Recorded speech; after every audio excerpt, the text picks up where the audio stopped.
Nos priorités, c'est de dire que quelqu'un qui fait du business, on doit l'accompagner à avoir la maîtrise de ce qu'il veut faire. Ça veut dire quoi? Ça veut dire que si aujourd'hui vous voulez produire, il y a un minimum que vous devez disposer. Parmi ce minimum, il y a effectivement des variétés adaptées, de qualité. Ça veut dire que vous avez besoin d'une maîtrise de l'eau. Vous avez besoin d'une mécanisation qui soit adaptée. Et vous avez besoin d'un financement qui soit adapté. Une fois que vous avez dit cela, l'État a toujours, en comprenant que nous avons une population qui, malheureusement, pour différentes raisons, a des problèmes d'accès à certaines ressources, par exemple la pauvreté est importante dans certaines zones, a décidé de subventionner. Tout le monde comprend que la subvention ne peut pas être pérenne. Il faudrait à un moment arriver, mais de manière consensuelle, parce qu'on ne fait aucune politique sans consensus. C'est de s'asseoir avec les acteurs, de voir quel est votre intérêt. Est-ce que votre intérêt, c'est de vous donner des subventions pour que vous produisiez et que la production pourrisse entre vos mains? Donc vous n'avez pas de revenus, l'État a perdu, vous avez perdu.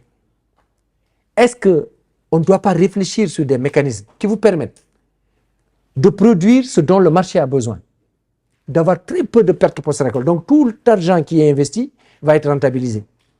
Et deuxièmement, est-ce qu'il ne faudrait pas peut-être mettre la subvention dans peut-être le produit pour permettre de celui qui a produit avoir en tout cas un meilleur accès au marché, comme le font par exemple dans certains pays occidentaux, en tout cas, ou en tout cas asiatiques ou dans le monde.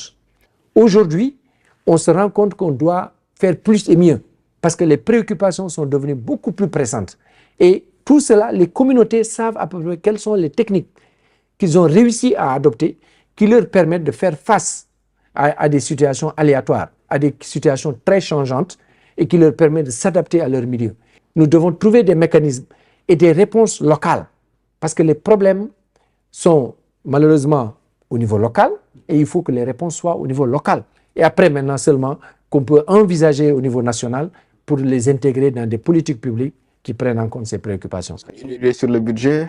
Alors le budget pourrait aller vers 130 milliards.